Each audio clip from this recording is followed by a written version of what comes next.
Welcome to the Grand Shorts, a part of the Grand Podcast.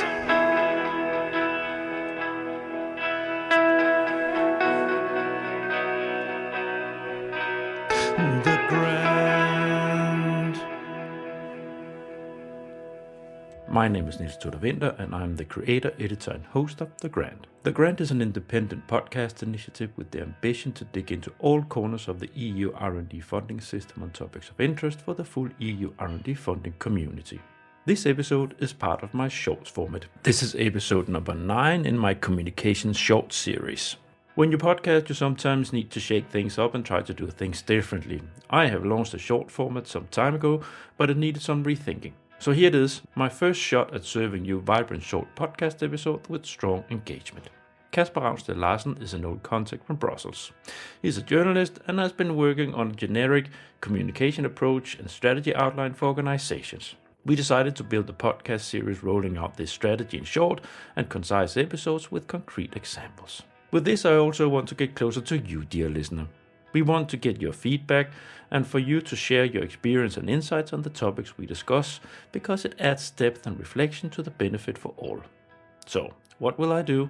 Well, I have ordered 10 mugs with the Grand logo, and you can win that mug. The next month we will release episodes in this series, and every month we choose the best comment or question posted on LinkedIn to win an exclusive The Grand mug. You can't buy this mug, you can only win it. And even better, by the end of the series, we will make a listener panel episode where all 4 winners of the mug will be invited for a podcast record where we discuss an exchange on communication strategy within EU R&D funding. Now, let's get going. This is the 3rd batch of episodes, and here we will have 3 episodes zooming in on the theme of how to get people to click your newsletter when you send it out. We have 10 bullets we'll run through during the 3 episodes. Here in the 3rd episode, we have a look at optimizing your content to the mobile phone format, we discuss the proofreading element, and then finally we discuss the very important element of keeping track of your stats to analyze your performance and adjusting accordingly as you move forward. On the episode side, you'll find our script so you can follow our discussion. You'll find the link in the episode notes where you listen to your podcast. Please enjoy!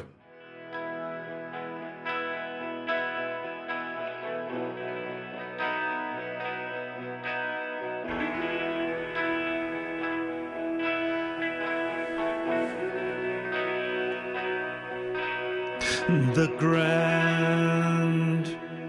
Welcome to The Grand, the EU funding podcast. We are on a roll of 3 short episodes, the Grand Shorts format. We are outlining a communication strategy, a communication approach for you in this communication series, and I have Kasper with me. Hi, Kasper. Hi, how are you? Good, and we've just recorded. We're always recording these batches in a row, so we just been sitting and recording the first two episodes in this episode. This batch of episodes focusing on the concrete content newsletter is mainly what we're talking about. But yeah, that is the main thing that we are discussing. Yeah, of output, which many of you out there are dealing with, especially if you are listening to this and have reached this part. It's definitely because you're working with this on a regular basis, so you have a strong interest in this. And we have, in the first 2 episodes here in this batch, we first covered purpose, format, and we've just been discussing the content, how to make catchy content. And last section here, we're going to look at the final touches. So first one up, the mobile. Yeah. Right, so this is going to be a little bit more sort of to the, let's say, technical, practical side of things. So a point that I really want to make is that up to, this depends where in the world you, what audience and all that, but up to 80% at least of people read email on their mobile device. So the I mean the advice here, the point here I'm going to make is that remember to optimize your newsletter to to be read on a mobile phone, basically, Yeah. because usually your newsletter service would have functions for this. They know this, so just remember to just don't lay out your newsletter way too complicated, or is because a mobile phone is very narrow, and it's a vertical format. So make sure that your newsletter is very Vertical. vertical. I think you already in the previous episode you asked me, Niels, about the layout, and this is part of it, right? Yeah. I guess my advice here is as vertical as possible, if that makes any kind of sense. Um, Yeah. What we and also it's, discussed. I think in these services, I think, or also for website providers, they call it like a responsive design, right? So that it transforms between your desktop layout or your mobile phone layout or whatever. But you still have the same content, providing the same message, or like the same impression. I mean, it might be that on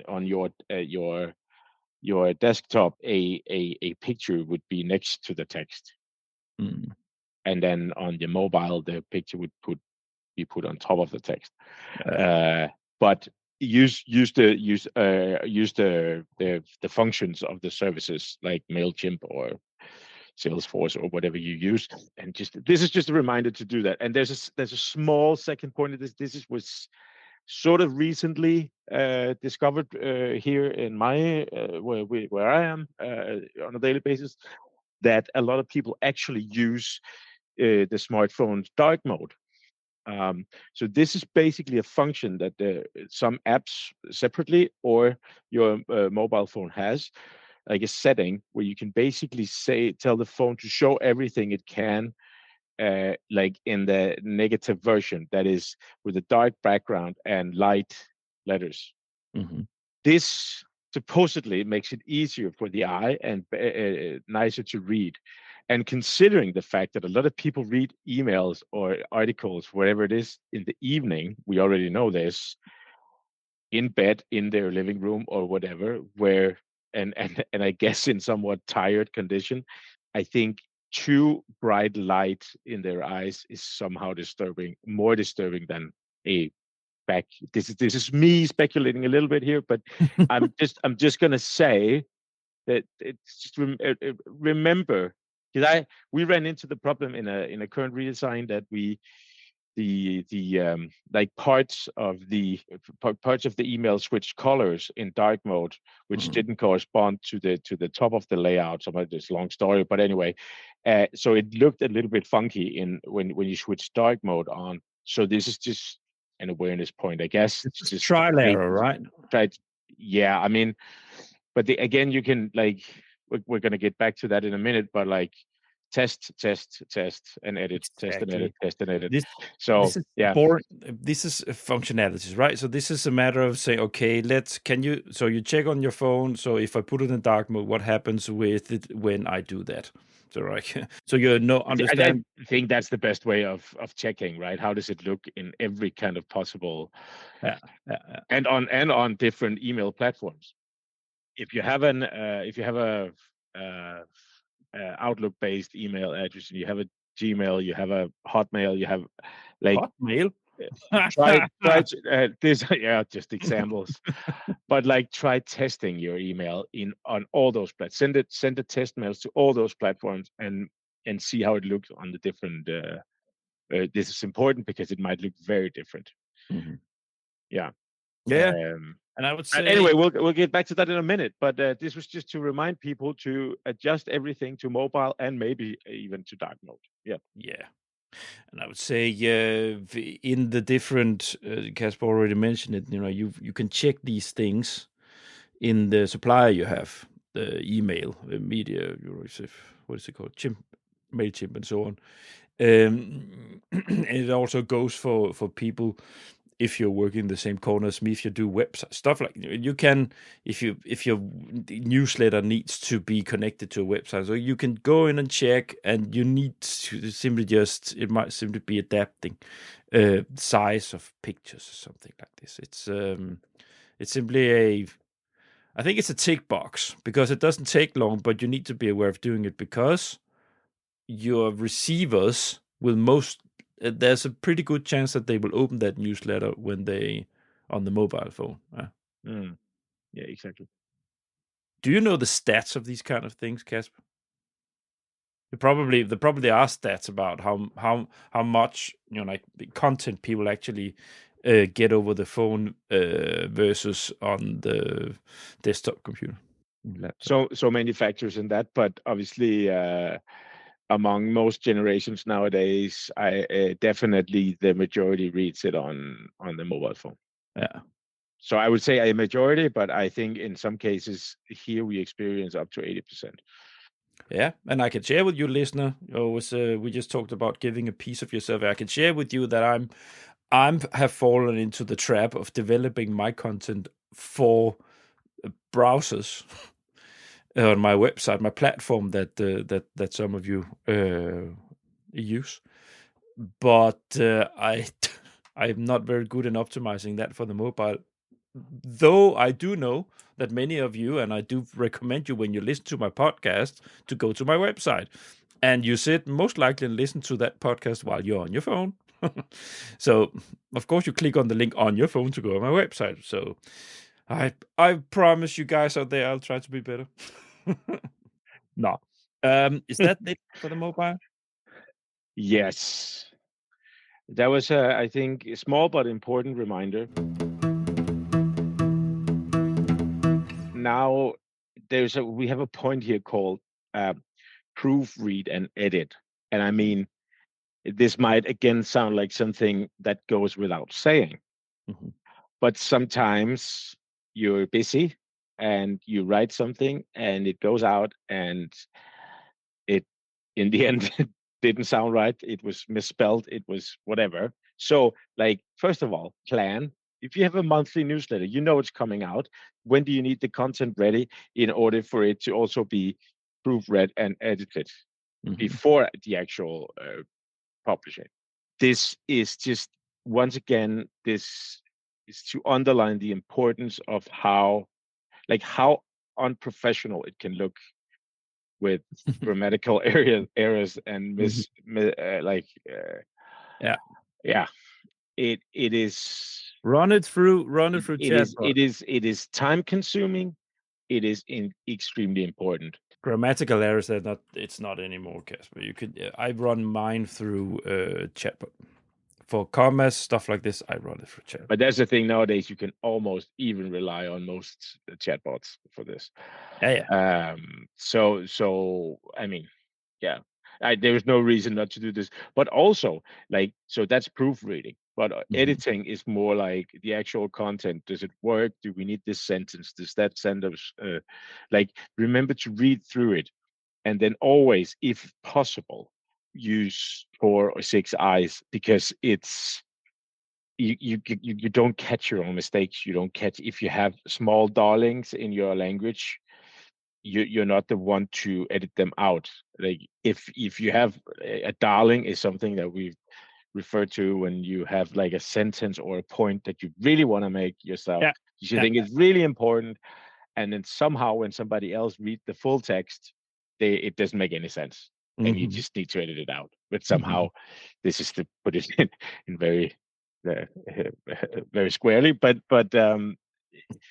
remember, if possible, even for people who do this on a daily basis, it is very important to have an editorial sort of step after the actual writing, and preferably somebody else with a keen eye for these kind of things, right? Now we get the final point in a minute is going to be like how we track and analyze how a newsletter is performing. But all summed up here, also the mobile thing from before, these email services, they have a test function. When you think your newsletter is ready, send yourself a test first. You get the email, you get to see how the email is going to look, And that already changes a lot, because sometimes you have words jumping onto the next line, or you have images going awry or whatever. So, or whatever, or when you read it in an email, an actual email, instead of in like your services providers text box or whatever writing editor there, it's different. It's a different thing when you actually see it as an email. You also do this. So this is also when you can actually test how it looks on a mobile phone or in dark mode, for instance. So use that function and use it a lot. Sometimes before sending out a newsletter, I sit there and I might correct one or two minor mistakes, and then I send a new test to myself, and then I discover a third or a fourth minor mistake that also has to. Sometimes I can go, within 2 hours, I can send myself 5-6 test emails, just because you need to keep doing it and keep doing it, and also keep testing how it looks on different platforms, etc. Yeah, it's because you're a professional, Casper, communication professional, And because it looks unprofessional if I don't. Yeah, I don't send tests. This was an extreme example, but I do send the email to myself when I send it. So when I send out the email, and I have had a couple of times, once or twice, where I had to, it went out, but then I had to resend it to the whole list there. But people, my dear listeners, they nope, I didn't get any complaints. So. But you don't want to spam people. Don't spam people. Yeah. And you get a lot of. Which is also why it's a good reason to rather spam yourself 10 times before spamming your audience just twice. So yeah. Anyway, that's another important and practical point. And I think we could just take the last point. Okay, so last point, track and analyze performance. Yeah, and I think in the previous episode we already started the discussion on this. I think especially during our very hard underlining of the importance of consistency, because that's when I said that you have to stay consistent no matter what, and then also said, well, your analyzing and tracking of your email might show you that you need to twerk some things here and there. People respond to this and that better than this and that, or whatever. So all these email services, they provide good analyzing tools as well for you to see. I mean, the fact alone that you can see how many people opened your email and how many people clicked your specific links should give you an indicate. It depends how much you reveal of. Like, for instance, I write a newsletter with like journalistic stories in it, and I do short versions of all the stories where I bring out the main points, so that people actually don't have to click. So the purpose here is not to provide traffic for the website; it is to inform. So open rate is more important than click rate. Like, it's more important to see how many people actually open than how many people actually click, because it might be that they got enough. They which is again the purpose. They got enough information reading the short version of the story. Some people still click on and read the full story, and that gives you at least it still gives me a small indication what they're interested in and how I can tweak the texts next time, or how I could, if I had left that out, probably they would have, like, a few more would have clicked on. But then again, that's not the purpose. So if a lot of people, on the other hand, click a story, it could be that I provided too little information in the actual email. So this is actually a reality of many of the people. If you reach this far in this series, it means that you're professional. You work with this, and this is maybe the most important part of your of your job, working with, because this is what your manager is asking you about. So what are the figures? What are the numbers, what are the click rates, what are the duck. And so here, probably that could make a full episode of an hour and a half, probably talking about this. But the thing is, here, if you reach to this, you know exactly your systems. But it's exactly what Casper took, because I have I also have, of course, an email supply for this. You can go in and see the different metrics and so on, who clicks what, and who have clicked which emails on the individual person. And you can also see the click rate. Yeah. But this is future. You need to analyze this to understand if you need to change something. Yeah. It's the same with, we talked a little bit about it earlier. If you see, now when did we talk about this? We just talked about this, something related. That if you need to understand if people are doing something with what you send out, if they react to it, if there's any reaction, we talked about unsubscribing. So if people unsubscribe your newsletter, it's a pretty good. You better go and check your stats and see what's going on there. It's very simple in a way, because you get numbers, you get data on what people like and what they don't. Yeah. Of course, it always has to be interpreted with, like, kept in mind that there are several different factors that can, for one single newsletter out of many, affect your numbers. Like, another point, did you send it out at the wrong time? Did you, even though, let's say you send it out every second Friday of the month, what if that Friday was exactly the day after a national holiday and everybody was hungover or not at work? Yeah. So of course, keep that in mind, and don't lose confidence. Just don't lose confidence just because of one set of bad data. But like, it's one sort of long-term analysis. You should take your decisions on that. Yeah. It's when you have data for 6 months, for instance, then you have a pretty good indicator what people like to read and what they can't be bothered reading. What puts people off? When you get a flood of unsubscriptions and when you get lots of people traction on your click rate there.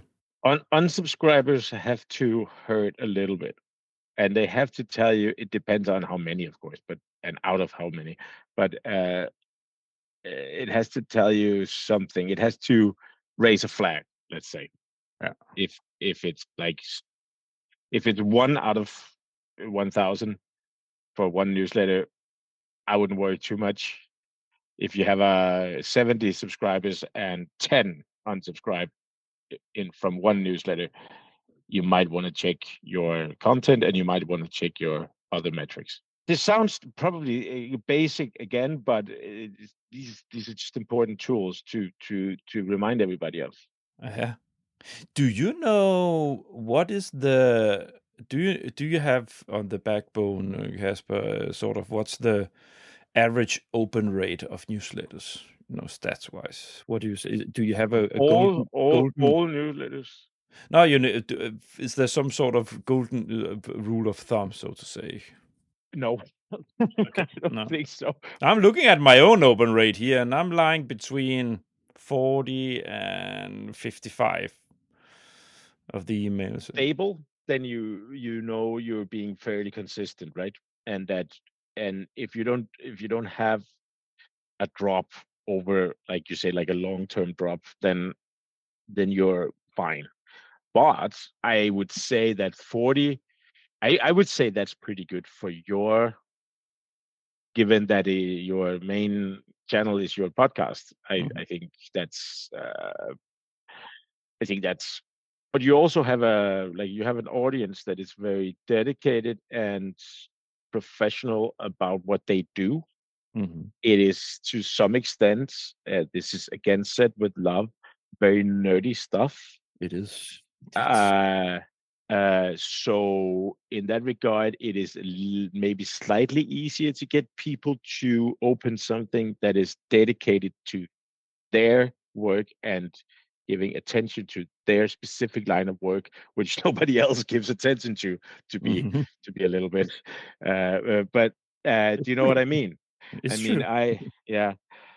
I would say above 40 there is pretty good. I think 50 is good in general. I'm usually around 60 with my newsletter, but that's on different terms because we are sending that out to a group of members of a union Mm.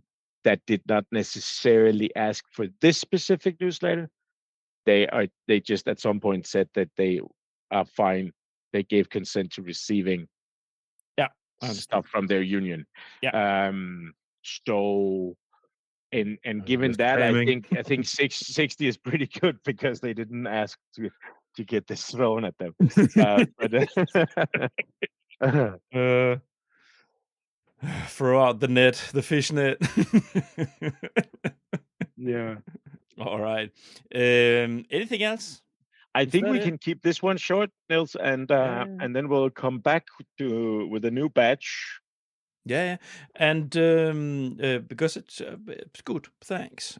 And then I need to remember, because I forgot it in the two other sub episodes here, remember to say that I will, when I do the episode shows and the site for this series, I will make available the notes that we're sitting and looking at. Right. Right. Yeah, so people can, you can sit, and I will put it up. So when the episodes will be released, you can go in and sit and look at this at the same time as you're listening to our conversation, because that's what we're looking at. It's very nicely done here. Casper has made a very nice rundown here. So yeah, so it's just Yeah, it's important. and yeah, definitely provide so these are basic advice, and that is not basic meant in a negative sense. No, It is meant for people who do not do this as their main occupation, so to say. yeah. uh and which is also why I would like to say that I do now and then also help people still, even though I have a job. But so reach out should there be any questions or anything you need explained, or what do I know? Anybody, especially people who dedicates themselves like Casper here, thanks Casper, shameless self-promotion. So by all means, anybody out there, if you need someone to give you some consultancy on this, you can hear that he knows exactly what he's doing. So he will definitely give you added value if you need some support with that. So reach out. So Casper's contact, his LinkedIn profile will be on the episode notes here. So on the episode sites, so to say. So you can click in and contact him through there. Yeah, that's it. All right. Casper. Casper, thanks for joining me again. And dear listeners, thank you for listening to this round of episodes. Don't forget to go to my website, thegrand.eu, where you'll find lots and lots and lots of content. There's also actually quite some content on communication dissemination in there, other episodes. And while you're there, as we've just been discussing here in this batch of episodes, go subscribe to my email list. This is important for independent podcasters like me. And last call to action, connect with me on LinkedIn if you're not already that. Most of you are. And I do make sure when you subscribe to my email list, I also find you on LinkedIn, so I connect you automatically there. So, but if you're not already connected with me, do that. And you can also browse by the Grant LinkedIn's page. I've made an organization page there where I do try to channel my my information and likes and so on. So yeah, that's that. Casper, thanks again for your committed time for this. I appreciate it immensely. No, Nils, pleasure. Yeah, and we have at least had 2 batches left. No, so next time we will talk about We attention on should social discuss platforms. social media. Yeah, Social social platform. Yeah, you can. Oh, many of you will now say, "Why can't we hear that now?" We want to hear that now. Ooh, cliffhanger. Yeah. And then you have, and this is what you call X. So that's gonna be how hard can it be? That's gonna be the last batch. So yeah. You can look forward to that. Let's see how it works out. Maybe we'll do more in the future. Yeah, definitely. Casper, thank you so much. Bye. Bye. Thanks for listening to this episode of The Grand. Want to win the mug? Well, find this post on my personal LinkedIn profile or the Grand LinkedIn site, share your thoughts or throw a question or give us some feedback. All the Grand episodes have their own site on the Grand website. You'll find the link in the episode site where you listen to your podcast. On the site for this episode, you'll find a link to Casper's personal LinkedIn site and his communication company. Further, there will be links to the communication short series main page. Finally, you will find the script that we have used so you can follow the examples and the structure of the strategy. That's all for this round of my communication short series. On March the 17th, we will be releasing the next 3 short episodes with focus on how to get attention on social platforms. You can look forward to that.